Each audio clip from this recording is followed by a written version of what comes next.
And Heather, you'll be recording who's actually in this meeting? Yes, Okay, thank you. I'll do my best.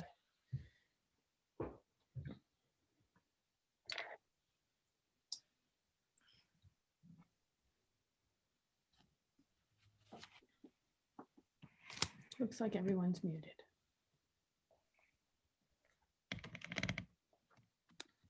On their own or?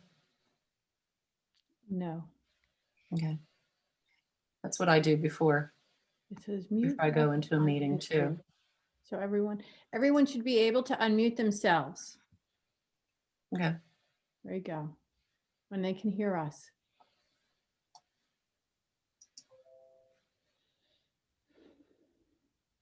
Sounds good. Hello there. Hi, Nada. Hi, how are you? I'm good. How are you? Very well, thank you.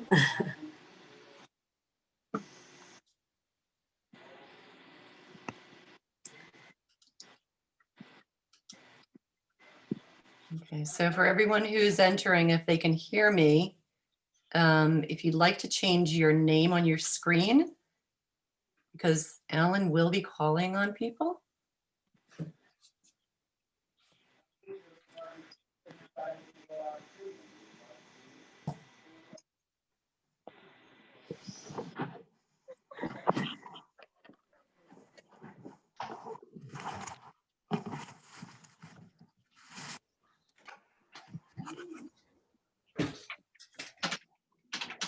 Switch to gallery. There we go.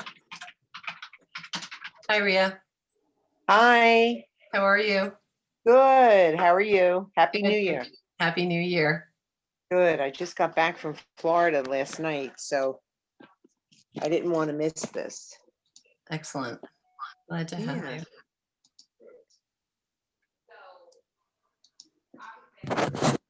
Hey, Susan.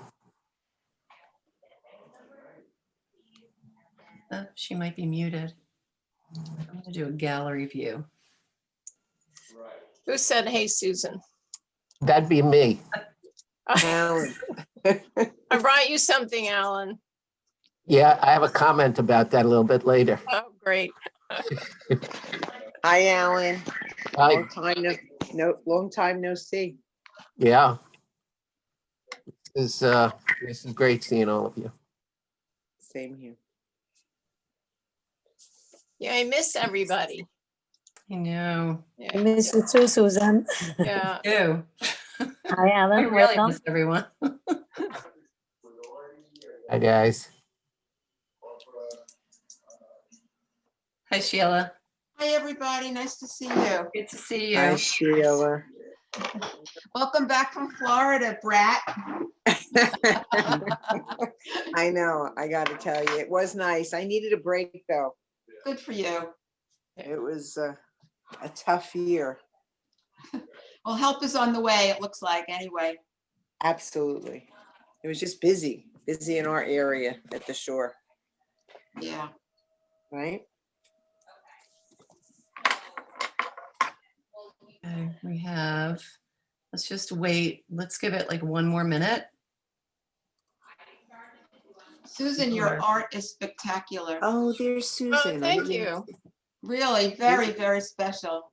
Thank you, Sheila. Is it watercolor or oil? The art behind me? Well, the art behind you and what you're showing on Facebook. Yeah, it's acrylic. So Acrylic. it's actually poured on raw canvas. Oh, It's gorgeous. it's beautiful. Just gorgeous. Thanks. These are early ones, but they fit in this little cubby where my desk is. So if I stand up, I hit my head here. It's an old house. Then the idea is to sit. Yeah. There's too much of that going on these days. Oh, yeah. Yeah. Okay. 26. Libby, participants. it's good to see faces. Look at Libby's there. Hi, Lib. How are you? Wow, good, Diane. Mary, Izek is there. Hi, Diane. Hi, Rita. How are you? Hi. Good, honey. Good. Good to see you guys. We're like the oldest members, I think, lately. I think so. Yeah, Well, that's good then. We still want to learn. yeah, Yep. that's for sure. We want to keep legal, Alan. Yeah, Okay. Let's see. All right, it's 5 minutes after. Heather, you can keep letting people in to the meeting. I'm going to officially start the meeting. For those of you who don't know me, my name is Terry Fiore, and I'm your New Jersey chapter ASID president. And welcome to the first roundtable of the year. These sessions are meant to create conversation and collaboration during a time when we're not able to gather in person. So our goal is to engage our membership with premier speakers who engage dialogue, such as today's speaker, Alan, who I will introduce to you shortly. Again, Linda Kitson is going to talk quickly about our point system. So everyone who's here is eligible. Take it away, Linda. Hi all, Happy New Year. Happy New I Year. hope everybody has received their blueprint at long last. We had plenty of difficulties with snowstorms and delivery and US Postal Service and stuff. If you've not received it, put your name in the chat or email me or call me and I will personally send you an extra copy. So we have a new program in ASID New Jersey this year, and it is points for participation. So it's shown on page 23. And by being part of this or any ASID program or participating on a committee or volunteering in any kind of way, attending the holiday gathering, even attending the awards of excellence or Design Excellence Awards, you earn points. So at the end of August, which will be a month in advance of the turn of the new board, we will be tallying points. Anybody who has earned 100 points, of which you start out by even attending one of these programs, gets 15 or 20 points in it. So earning 100 points is absolutely nothing. Anybody who has earned 100 points goes into a raffle, and we will be giving away, we, the chapter, will be purchasing your membership for next year. 2 winners will have a $525 win because we then will pay your membership dues. So just for participation, again, it's on the website in terms of the get involved. It's also on page 23. It's all new to us. And it's just to remind people that your participation is valuable. We love you being here. We love seeing one another and making that a little easier and a little more rewarding for the next few months. And we expect that this program will continue for years to come. So it's super cool. Look forward to seeing everybody there. And that's why we're taking names. It's a good thing. Awesome. Thank you, Linda. Okay, I'd like to thank our gold sponsor, Sherwin-Williams, who launched its finest paint yet, Emerald Design Edition, accompanied by 200 new colors, including brighter, purer whites. And our latest gold sponsor is Design NJ Magazine. Can you see the magazine? Who has been in New Jersey's design authority for more than 20 years. Thank you for your continued support of our local design community, and we look forward to working together with you. And our third sponsor of the year is our bronze sponsor, Fessenden Hall. They're a family-owned distributor of cabinet components, millwork, and countertop materials, serving the industry since 1890. They offer a complete line of hardwood, plywoods, and substrates for all of your cabinet furniture and countertop needs. They have 3 locations in New Jersey. So their website will be up on our, their link will be up on our website shortly. And just know, so our session is being recorded by Heather, who she's up in my top left corner, Heather White. She's our new admin. So meet Heather. And this session will also be uploaded to YouTube channel. So you can check it out later, should you like to refer back to it. And so just a few things. Alan, this is very interactive today, but we are going to ask our host will be muting everyone initially, but then when Alan calls on you and your screen is on, you can unmute yourself. And if you have a question or if he addresses you, you can do that. So please do, you can change your name too, like if you don't want to be called by whichever your screen name is. Let's see, what else? Okay, well, let me introduce Alan actually. So I'm delighted to introduce Alan Siegel, a partner at Levy Sonnet and Siegel LLP. He is a frequent lecturer and contributor to the design industry, trade groups, and publications. He has over 40 years of legal experience within the design and architectural industry. Alan has served as legal counsel to the American Society of Interior Designers and is an honorary fellow of ASID. It's my pleasure to hand over the presentation to Alan to discuss contracts in today's climate. Take it away, Alan. Okay. Well, hello, everybody. Some of you are hiding from view, but I'll find you as we speak a little bit more.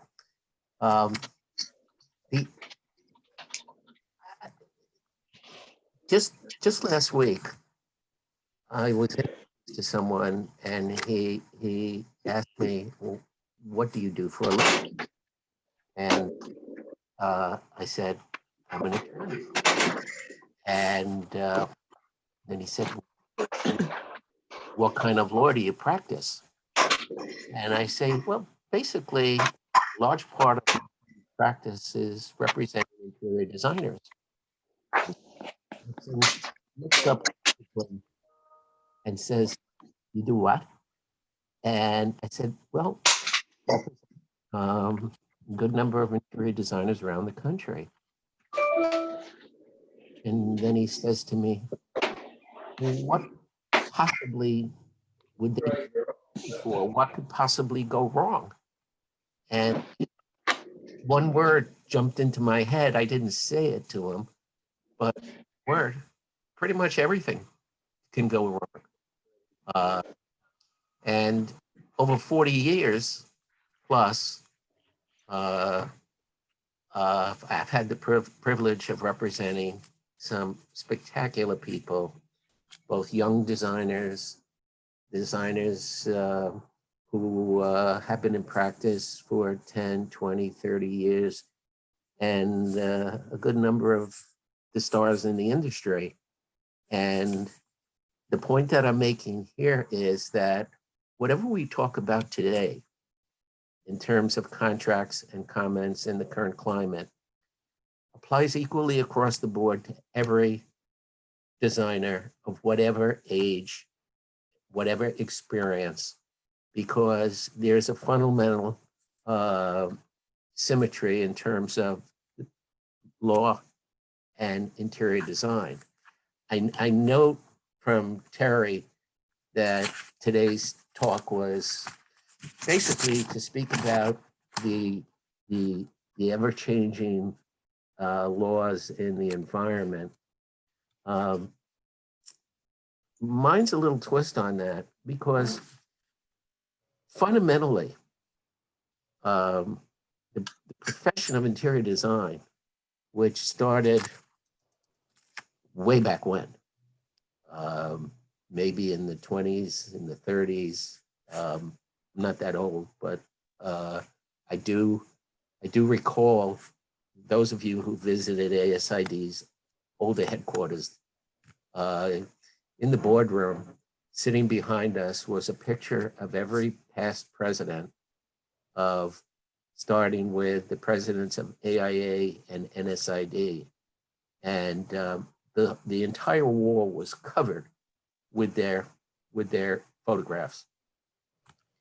And where we are today in the profession has really taken 60, 70 years to get to the point where we are. Now, what's happened in the past 20 years or so has been not so subtle shifts in the environment. There have been some quite significant shifts in the environment.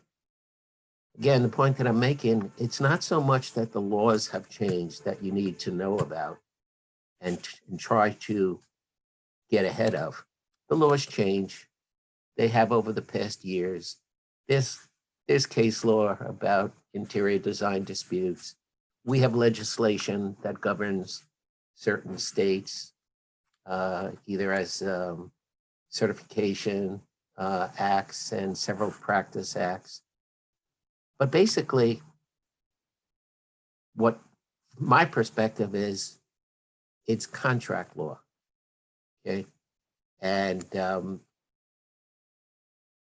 what changes have occurred over the past 20 years, 25 years, that have affected the interiors world, and how does it affect how you approach clients, how you manage risk, how you practice your profession? And that's what I want to focus on with you today. Laws are going to change. Cases will be tried. But fundamentally, there has been a major shift in the profession. So my first question to one of you is, or several of you, what shifts in the profession have you been observing for the past 20 years or so? So does anybody want to raise their hand before I actually call on somebody? Well, let me go to the next screen. Maybe we have a volunteer. Nope. Okay. We're going to do it the hard way. Ren, I think Linda, she has a question. Linda is answering. oh, okay. We'll be back to you, Ren. Go ahead.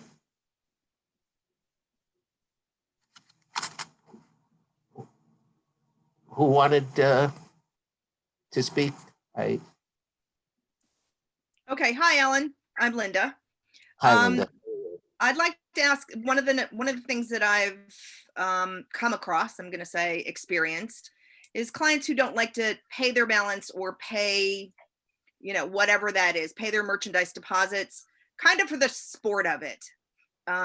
They don't regard the letter of agreement or the contract, and they believe that maybe for a little bit of sport that they can skirt out of $12,000 or $50,000, that they have a little attorney in their pocket, and they decide that they'd like to just think if they could bury the designer in legal charges, that's a win for them from financial.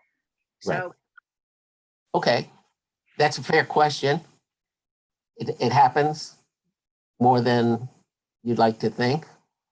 And very often it happens at a number where the economics of going after the client just don't make sense. And I will answer your question, but I want to get back to my question, okay? Unless you're tying in part of the change in the profession, which is okay. is the client's mentality, okay? So yes, one of the changes I have seen, perhaps more so in the past 10 or 15 years than in prior years, is the mentality, the business mentality of certain clients towards their interior designers. Trying to take control. It's my way or the highway. And why would I want to pay this? Somebody else said they'll do this at cost plus 15%. So in a general sense, your clientele base has changed dramatically. Years ago, the client base was more significantly people of wealth. Still exists today, obviously, but the benefits of hiring an interior designer has been significantly promoted and marketed over the years, that it's not a profession that just deals with people living on Fifth Avenue. It's for everyone. But one of the things that we're going to come to in a minute is that's one of the risk managements, Lynn, that we're going to be talking about. And the one to blame most of all, self, for not taking a position early on and stopping. I know it's easy for me to say and hard to implement, but we'll come back to this a little bit. In fact, let me just speak to the issue of risk management. Everything I do for my clients in terms of discussing a proposal, in terms of preparing a contract, in terms of negotiating the contract with the client or the client's representative or the client's attorneys, is one of risk management. 50% of the success of each of your firm, if not more, depends upon how you manage your risks. And Linda, allowing a client to owe you that kind of money and continuing on, or allowing yourself to get into a situation where you can't walk away from a project for the dollars that might be left on the table. Thing you all have to learn how to manage. Clients are going to do what clients are going to do. So in terms of risk management, essentially the three categories as far as I'm concerned. One is client management, one is financial management, and another one is called legal risk management. Unless you have your arms wrapped around the concepts that we're going to be talking about today, your situation or those similarly situated, Linda, with clients not paying you at the end may very well be the profit on the job, let alone monies that you're out of pocket and exposed to in terms of vendors. So I want to go back to the climate. What is different today in the world of interior design that is different from what it was 20 years ago? Somebody else. Okay, I'm going back to Ren now, I promised you.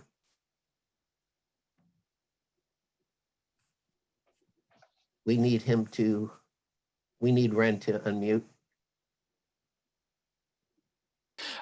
Actually, Alan, I'm from Design New Jersey. I'm not a designer, but one thing that I've heard from designers is how much more litigious people are these days and how much they take advice that they see on television and try to compete with the designer who they've hired to do the project.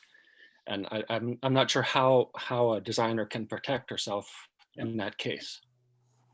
Well, I just had a situation last week, actually was with an architect, a significant, well-known architectural firm on very high-end residential, where the client was a developer.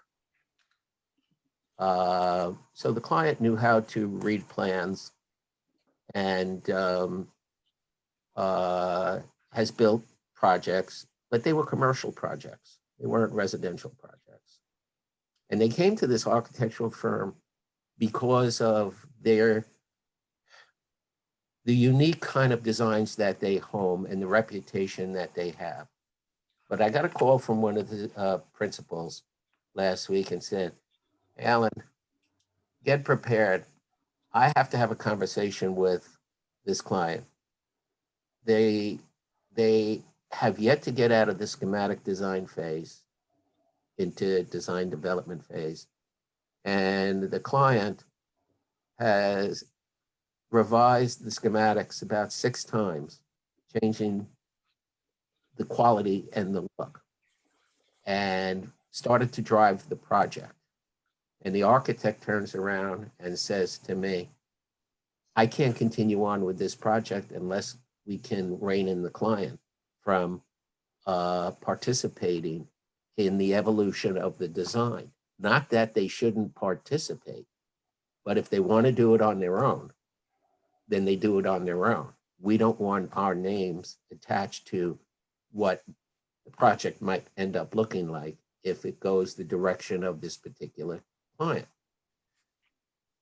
So I said, the first thing you do is you have a heart-to-heart conversation, make it very clear what the situation is, how it's not going to work if it continues down that path. And you don't have to do it in an aggressive way, do it in a educational way about what the process is.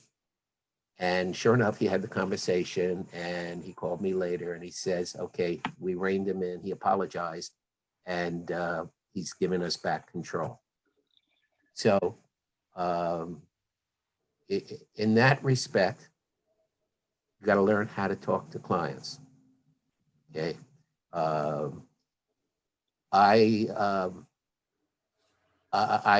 watch a lot of the TV shows with the design shows, okay, and you don't really see things going badly in any of those shows between the designers and their clients. Everybody, loves everybody and never criticizes any of the work. And I guess that's kind of like watching some of the law programs on TV and thinking, well, that practice of law is really interesting and exciting. And you can do those things? Well, the answer is no, typically.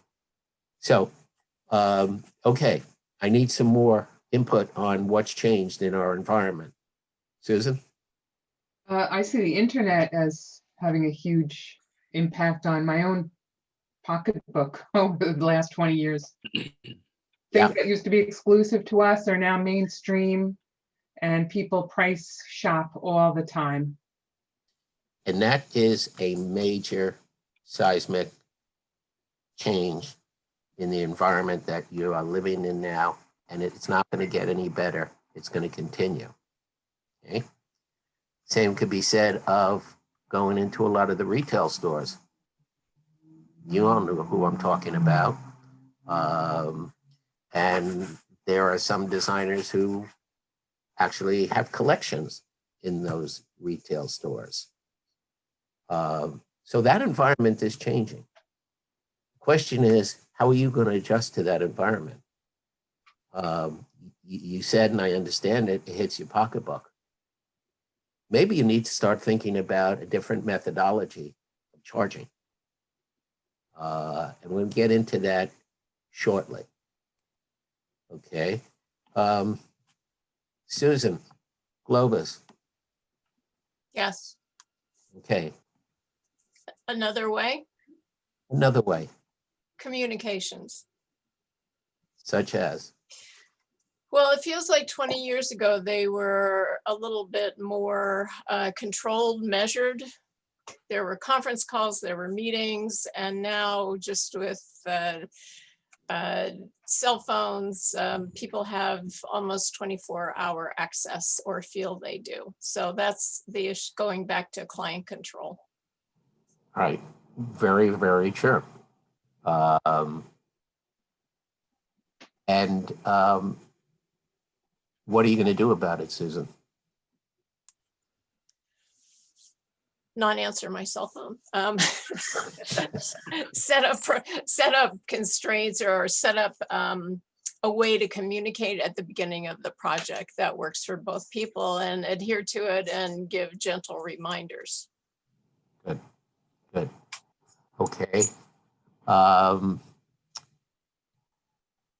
I think your competition has grown significantly over the past 10 or 15 years. I believe some of your competition price jobs, and then prospective clients use the proposals from others as a basis to negotiate your fees. This has been a problem. And I think the other event that's happening in the industry is, from what I've seen in the to the trade market, is a market that those who are within it want to, and rightfully so, impose transparency in pricing. The mystery of going to one of the trade resource buildings and only allowed to the trade members, so on and so forth, and how things were priced was always somewhat of a mystery over the years, and created a sense of lack of transparency. I will tell you that today there is significant transparency. Clients know everything. Clients read newspapers. Clients buy the magazines. And transparency is something that you ought to, right? Now, one of the things that was occurring over the past several years, more than several years, and those of you who may have sat in on meetings either at the chapter level or at the national level, was the concept of asking, who are we? What are we as a profession? Are we merchants or are we designers? The public viewed, to the extent they viewed you as merchants, there was a kind of negativity to it. The public that views you as a design professional, where fees are predicated upon not strictly a markup over cost or an hourly charge. The value you bring to your clients is kind of similar to the value that I bring to my clients. It's not necessarily the amount of time that I spend doing something. It's the knowledge that I can impart to help them get to where they want to be. And think about the shift today, or the past recent period of time, the legislative efforts, the licensing efforts, the recognition of certification in many of the states. New Jersey is one of them. Okay, you're right, Diane. That brought a lot to the marketplace. And that's what separates you from hundreds of thousands of people who call themselves an interior designer. Anybody can call themselves an interior designer. Not everybody can call themselves a certified interior designer.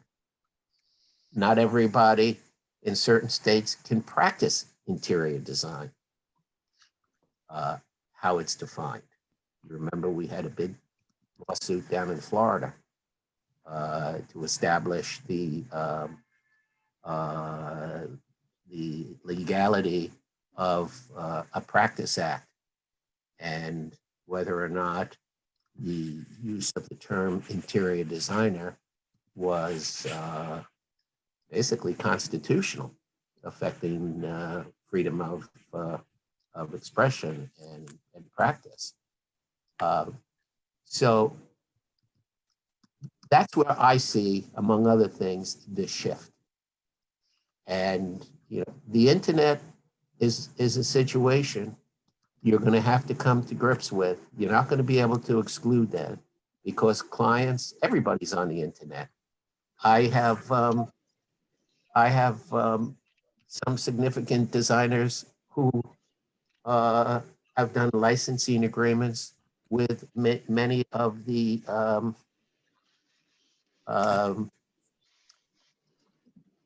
I forgot the name of it. It's the magazines, the catalog stores that don't have any retail locations, and they're marketing products. And I think that in today's world, one of the things you need to think about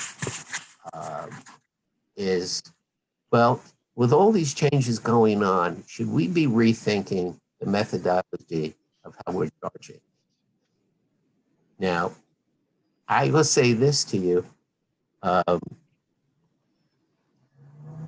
have shifted many of my clients over to fixed agreements with clients. Okay. I won't ask anybody who has used or tried a fixed fee. But clients are intelligent. If early on when we talked about fixed fees, and I would say, let me explain to you why a fixed fee arrangement makes an awful lot of sense for you and to the client. First response is, well, I can never make enough money doing that. And my question would be, why is that? Well, I get a markup, I usually get a gross profit of 40% or whatever the number is. I said, yes. And let me tell you why you should be thinking about fixed fees. If you think for a moment that by telling a client how much you're going to charge right up front when you sign a contract, that you're going to frighten the client away, which was the biggest reason that, well, the most common response that I heard is, I can't tell them how much I'm going to make up front because I'll scare them away. My response is, clients are not stupid. If you say you're working on a cost plus basis plus an initial design fee, you don't have to be a mathematician to figure out what the design fee you're ultimately going to be paying when you tell the designer what the budget is going to be. It's just a matter of how you calculate if the total net budget for decorative merchandise is $500,000 and you're charging cost plus 30%. Even I can tell you that the fee is going to be about $150,000 that the client's going to be paying. Clients want some certainty and transparency. You want to charge a fee that is reflective of your worth, that is consistent with being able to maintain a profit margin of, let's say, 35%. Okay. And most importantly, you're getting cash flow from day one. If you think about this, if you're working on a cost plus basis with perhaps a small design fee up front until you start actually doing purchasing, you have no assurance that the client is going to be spending any particular amount of money. And meanwhile,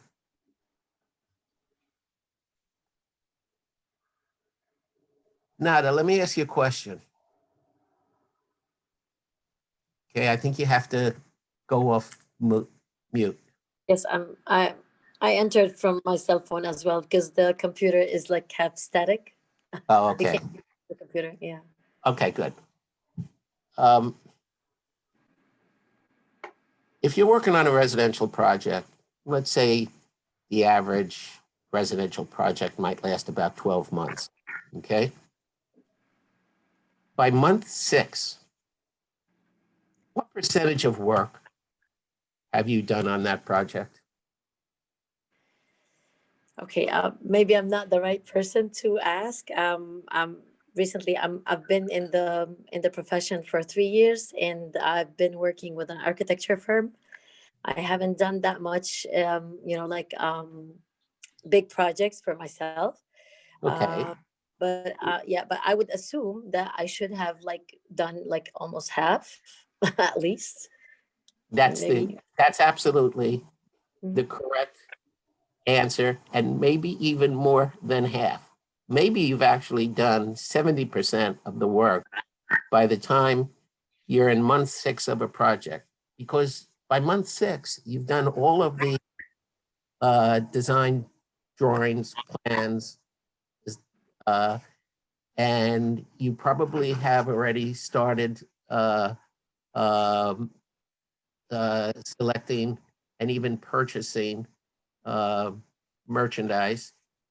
And what's left in month 6, 7, 8, 9, or 10, or month 7, 8, 9, or 10? Well, usually it's the interior related construction work that is going on based upon your designs. And then you basically, at that point in time, are providing what we call project administration services, where you're making project site visits from time to time to see whether or not the work that's being done is in general conformity with your designs. And then it comes to the installation date.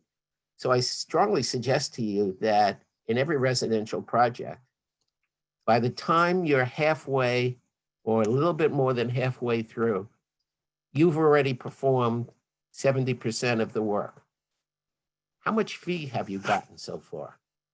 You haven't gotten 70% of your fee at that moment, because if it's not a fixed fee, your fee is going to be predicated either on hours earned, well, not so much hours, but completion of the manufacture and purchasing, because unlikely you're going to get 100% of your fee when you're ordering the merchandise for the client. And you don't also even know whether you're going to be around to finish the job.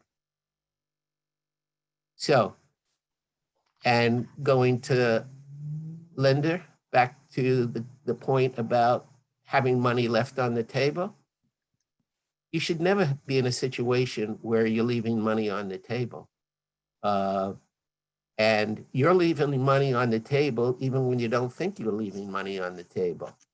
If you're working on a fixed fee and your fixed fee is spread across the period of the project, but not equal monthly, I would spread the fee payments. The higher payments are in the first 5 or 6 or 7th month, with the less monthly payments, 7, 8, 9, 10, because that's where most of the problems occur. That's where clients somehow have a falling out with the designer. Somehow clients realizing how much money they're spending and how long it's going to take. Somehow being unhappy about little things that have happened across the job. So I would seriously ask you all to think about, in today's world, that there might be a smarter way to charge a client. And that would be on a fixed fee basis for a defined scope of work.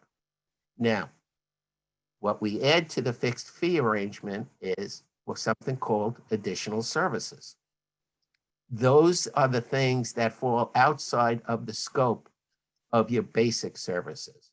For example, well, the 12-month project, because the clients are very slow and things are moving along very slowly through no fault of yours, turns into a 16, 17-month project. You need to protect a fixed fee by having provisions in the agreement that allow you to charge hourly for time spent under certain circumstances. Now, let me suggest to all of you, if you haven't already looked at them, I'm sure you're all aware that ASID publishes a set of contract documents, both commercial and residential. About a year or two ago, we finished the, maybe even more, 3 years ago, I think the 4th iteration of the documents, and we substantially changed the way they work. But whether or not you use them, let me suggest to you that you acquire the residential set, and you will see in the residential set all of the alternative fee arrangements, all of the alternative legal provisions, and you kind of figure out which ones you want to use, which will apply, and you're discarding certain portions of the agreement because you may have 4 different alternative supplements. And it's a great educational tool for every designer at whatever level, because it may contain certain things that you never thought about, that never happened to you. But I can assure you it's happened to somebody if they're in the contract documents. That's just an aside.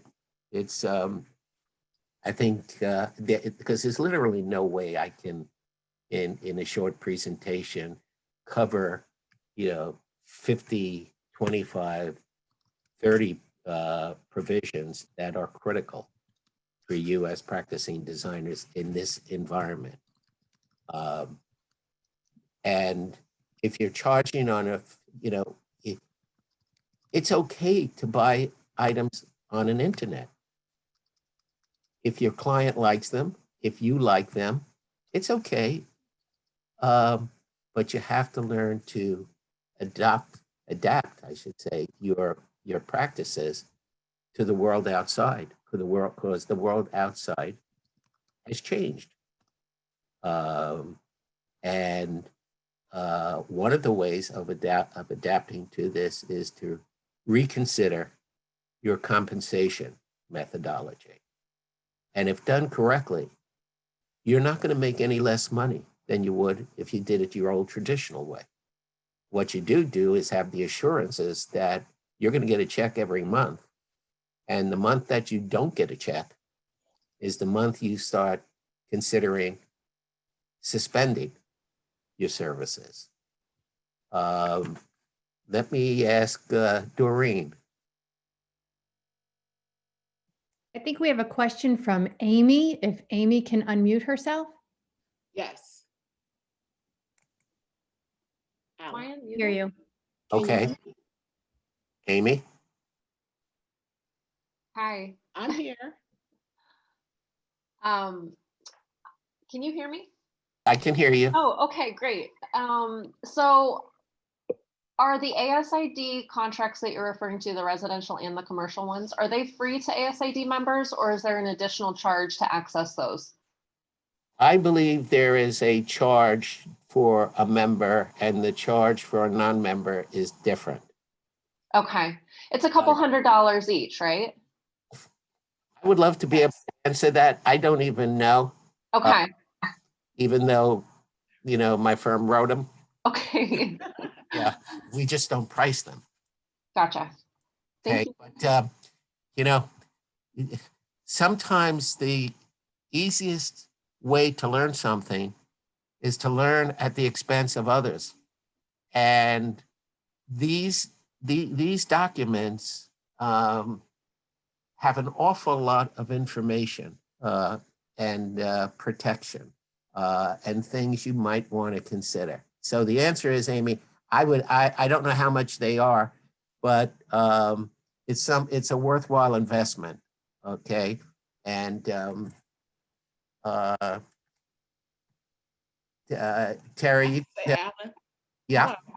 I did make the purchase just this past summer for the commercial documents Right. to use along with my contracts. And Did you I've been how much for a they number. were? I've been for a number of years charging a flat fee. Good. Good.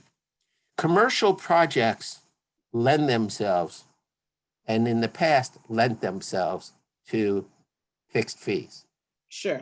And it's very rare that a commercial project is going to work on any basis other than a fixed fee.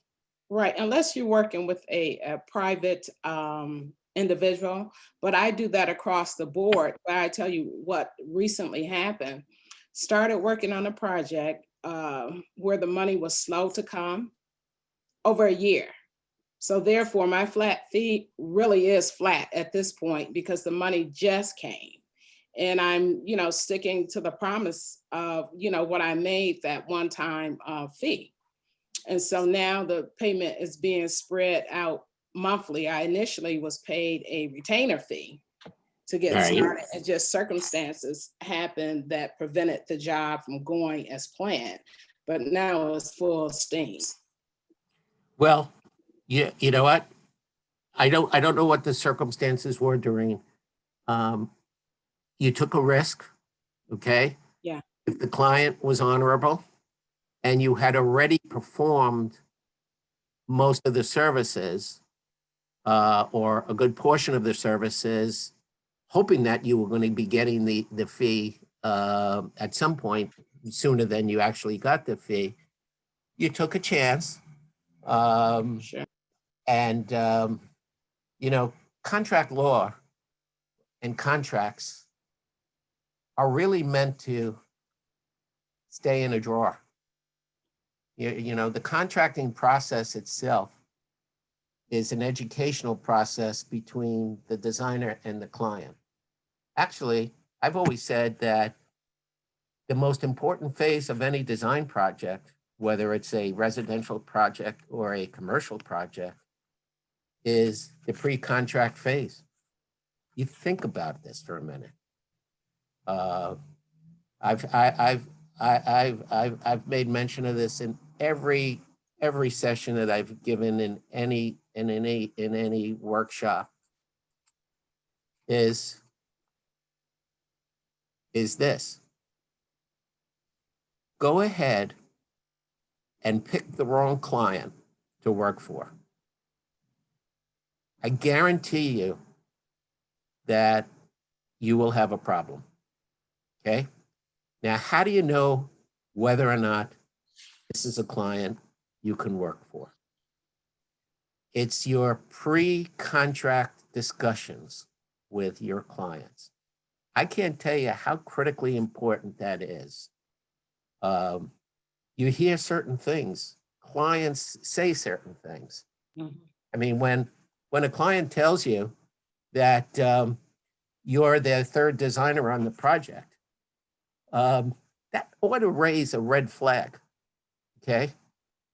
Or if your client tells you they're in litigation with their former interior designer, that ought to tell you something, Sure. okay? It ought to tell you to run away, okay? Sometimes it's very difficult to really get a first impression about a client that is actually the real impression.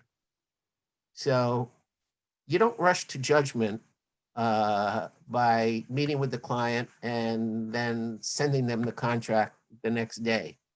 You want to kind of understand the client because the best defense for any interior designer is not to take on the wrong client. And you might think that this doesn't happen. I can't tell you how often this happens when there's a problem that develops later on and the designer's in meeting with me or one of my associate attorneys in a battle. And they say, I should never have taken this project on. I knew from day one. And yet they take it on. I'm usually at this moment in time, I see a lot of head shaking, agreeing with me. But I'm telling you, if you don't believe me, the client that you shouldn't have taken on and that you knew you took on is going to be a nightmare to you, okay? And you've got to use the pre-contract phase, and which is why I say it's the most important phase.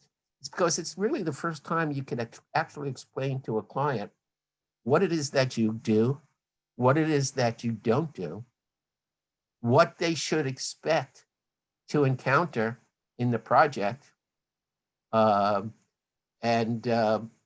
you know, what you don't want to tell a client is this is going to be the greatest experience of in your life over the next year and a half working on your home, because it isn't usually the greatest experience of their life. Things go wrong.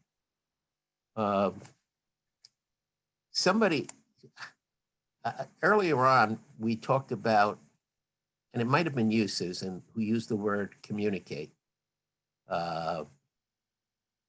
You know that in years past, when I was handling or administering the ethics, the disciplinary hearings at ASID, do you know what the single most common complaint was that was alleged against the designers by a client, a disgruntled client? Judy? Take a guess. I'm gonna say not listening, communication. Yeah, that's a good guess. The biggest problem that the client has with the designer? Mm-hmm. Yeah, I would say that the communication might be an issue, or maybe not selecting exactly what they have envisioned. No, I would go back to communications, your instincts, Judy and Doreen. The number one most commonly repeated claim against the entire designer was the lack of communication. And if you think about it, there's something to be learned here. You know, I don't know about the rest of my partners, but I have a practice that the client who I least want to talk to that day is the first client I call and get it over with.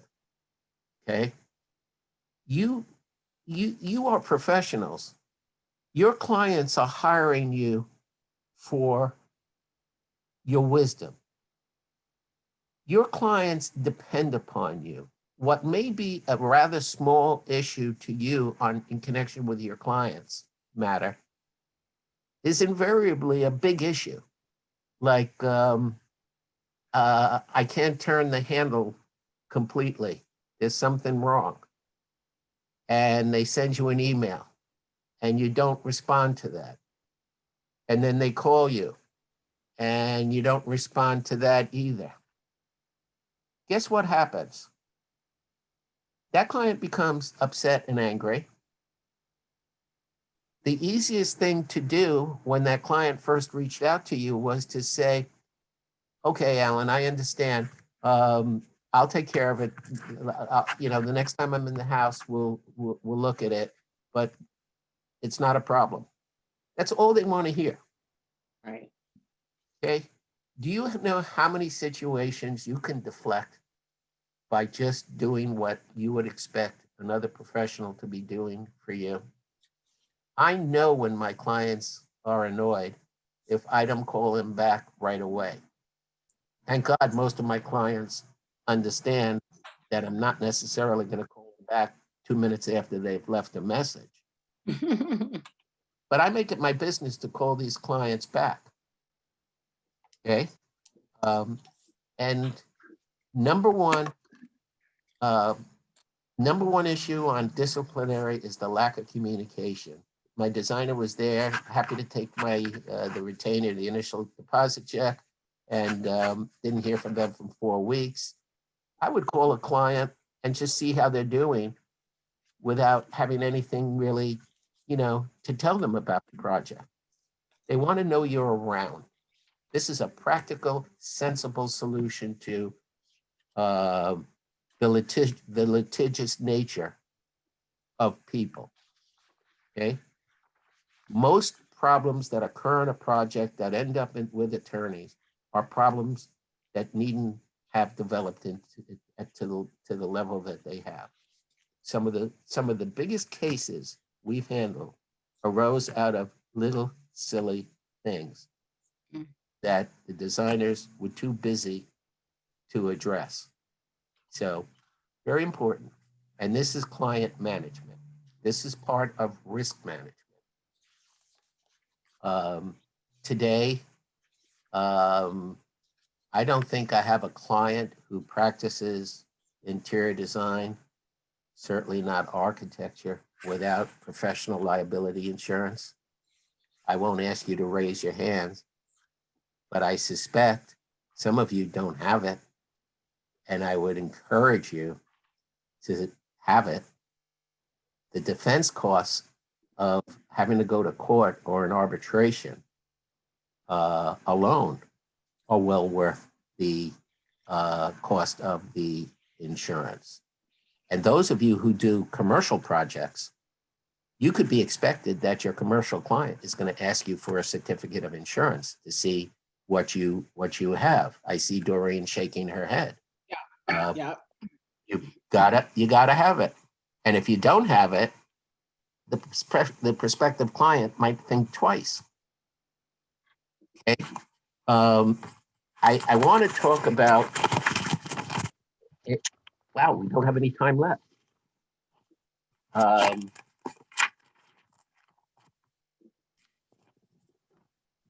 Let me say this to you. Don't feel that it's only your chapter.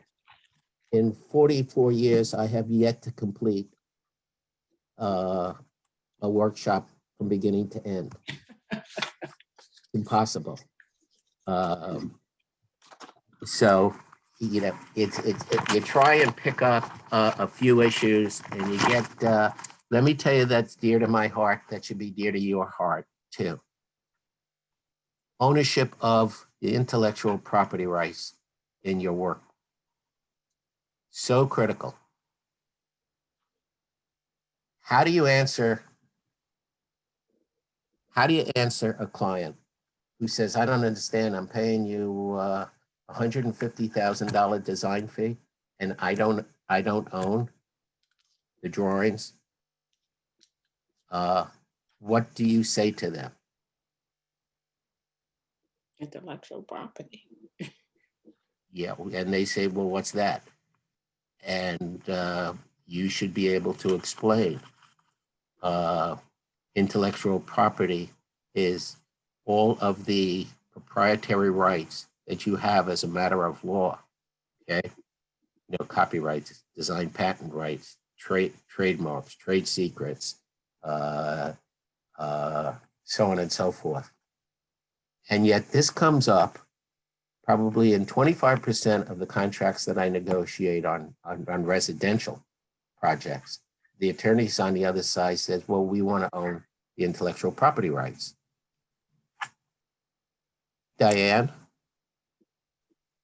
how do you answer me saying, I'm the client, it's a residential project, I want to own the intellectual property rights, I'm paying for them? What do you tell me?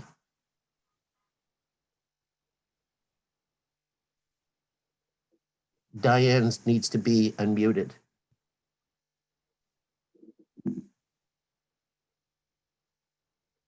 I have a clause that, of course, pertains to the intellectual property rights, which I explain at the beginning. Okay.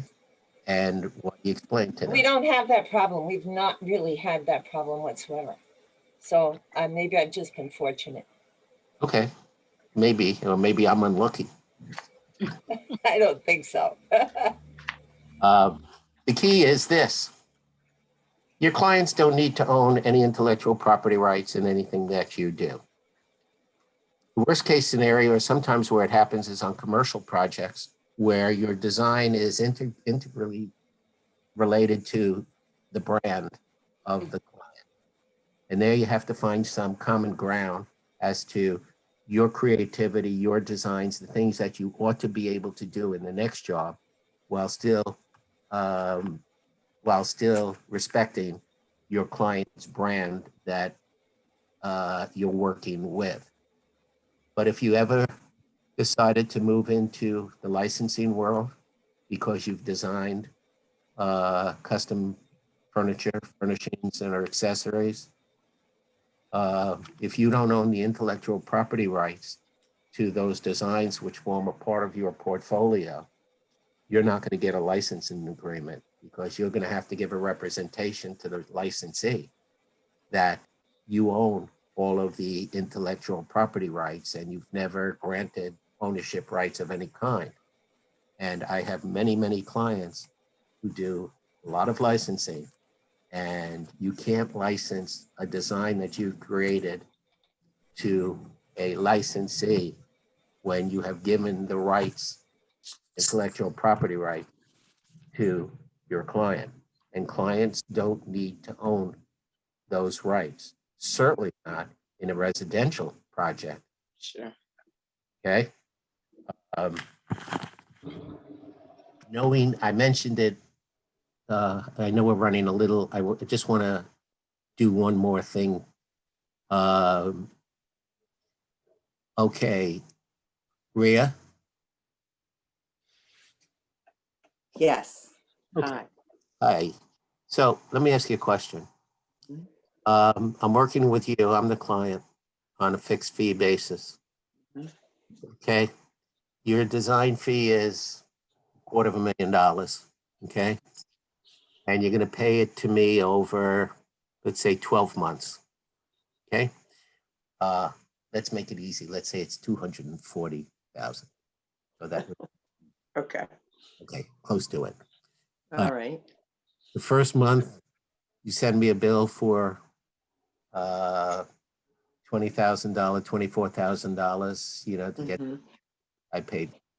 The next month, you send me a bill for 22,000 because that's what our contract says. We're breaking the fee up. You're going to get paid most of your fee before we're halfway done with the project. Mhm. Okay? Mhm. I pay you month 2. You send me a bill. You didn't get my check. Mhm. Month 4, you send a bill. You didn't get my check. Can you terminate the project?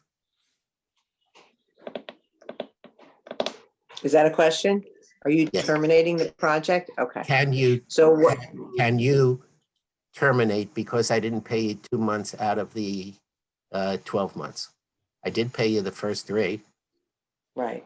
Well, first of all, in the contract or the letter of agreement, you have to spell that out because you've already established a fixed fee. There should be some basis, number one, on how that is to be sent to me as the designer, the amount that we expect each month. Right. And there should be a clause in there stating that if the client fails to not submit the monies, then that has to be spelled out, saying that we can terminate. Because of course, from the time, if you're not giving me the money on month 3, I'm picking up the phone and having a conversation with you and Yeah, asking what's the problem. Rhea, I'm having a tough 2 months in the office. Just bear with me. Okay, well, But- then you have to make a decision, a business decision, and say, how critical is it? Where are we in the design phase? Are we holding it up because you're doing this? Then I would probably, with that much money involved, hold the project up and then have a pause on it and then go from there. Okay. Well, you got close to where I want you to be. Okay. Okay. Does non-payment constitute a material breach under the contract that allows you to terminate for default? Possibly. Mhm. Is an even better one. Mhm. That your agreement is going to give you the absolute right to suspend services and withhold delivery of merchandise, et cetera, Mhm. event of non-payment, okay, after you give notice. So now what you're doing contractually is you're seeking better protection Mhm. with a contract than you might have as a matter of law, because not every non-payment constitutes a material breach. You can, of course, say in the agreement it constitutes a material breach, but if you really want to have leverage over a client, is that have in the agreement the right to suspend the performance of services if the Okay. client has to make timely payments. And that's a contract, and courts will respect the integrity of what you've agreed upon. Okay? This is why I'm suggesting to you, and I'll go on with one other concept, and then they told me I don't get paid overtime. So you have a client here in New Jersey. You have a client in Florida. Okay? Beautiful home. Great project. But the client's in Florida. What happens in the event you have a falling out with the client and crisis, and somebody wants to go to court? So they bring suit against you in Florida. Now your office is up here in New Jersey. Kind of inconvenient. Kind of, you're not playing in your own home field by having the litigation in New Jersey. What would we want to do in terms of our contracts to protect your having to travel across the country or all the way to Florida in the event of a litigation or an arbitration?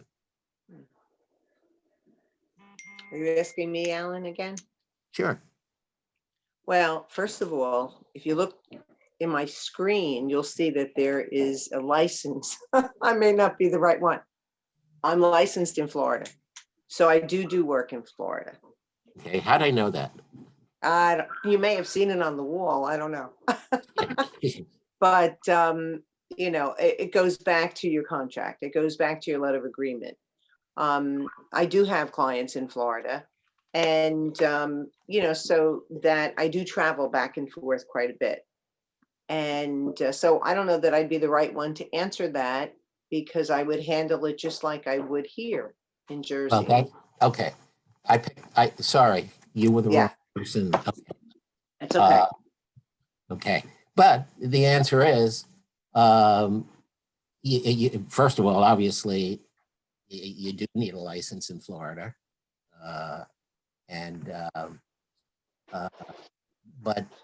But so many times the owner's attorneys say in the event of any dispute arising out of or relating to this agreement or the performance of the services will be held in any federal or state court located in Los Angeles. You're a New York-based designer. You do not want to be traveling across the country to every time there's a hearing or meet with the attorneys. You want to preserve the resolution form to be in New Jersey. And preferably you'd want the laws of the state of New Jersey to apply, not the laws of California to apply. These are things that you'll look for the set of ASID. These are like three topics out of could be 20, 30, 40 points that you should be at least sensitive to and aware of, and then discuss with your attorneys. I'm gonna have to stop now, okay? And I'm so sorry that we're not spending hours together because literally what we the ability to do what we really should all be doing requires time and effort and conversation. But I love what the chapter has done with this roundtable. Susan, no one else is going to understand it, but I'm glad you found your way to the computer. Okay. Thank you, Alan. Yeah. I'm glad I did too, without your help too. Yeah. All right. Well, all right. People are wondering why I said it. Susan and I, when down in Washington at the board meetings around lunchtime or in the morning, we would decide to take a walk and go to our favorite coffee shop. Okay. We never went the same way to the coffee shop. We always got lost. We always got back to headquarters late because we got lost coming back. Okay. So that's why Susan held up a coffee cup to remind me of those days. Susan, what we were missing was Waze. Had we had Waze, we would have been at the meetings more timely. That's no fun. Anybody can do that. Anyway, look, what I am happy to do too is I had 4 or 5 articles. Well, I picked 4 or 5 articles that I had published in various magazines that makes for interesting reading. Uh, uh, uh, Heather, Yes? you, at a later date, you can give me a list of all the attendees today. Okay. And you can, and what we'll do is we will email you from my office the copies of some of these articles, because I think you'll find them hard to say fun reading, but it actually is. It covers some of the topics you just touched upon and many, many more. We'll also give you we have a list, it's probably been expanded. It used to be 36 do's and don'ts for interior designers that we'll try and get into your hands for signing up today and participating. Okay, so I wish you all to be well, stay safe, and we'll all get out of this together. And perhaps we can do this at another time. So nice being with you all. Yeah, thank you so much. Thank you, Alan. Good to see you. It's amazing. Thanks, Alan. We appreciate Bye. your time and thank you Thank for you. answering Okay. so many questions, and All everyone, right, thank you for attending. good. Okay, be Take well. care. Okay. Bye. Bye. Bye-bye. Everyone.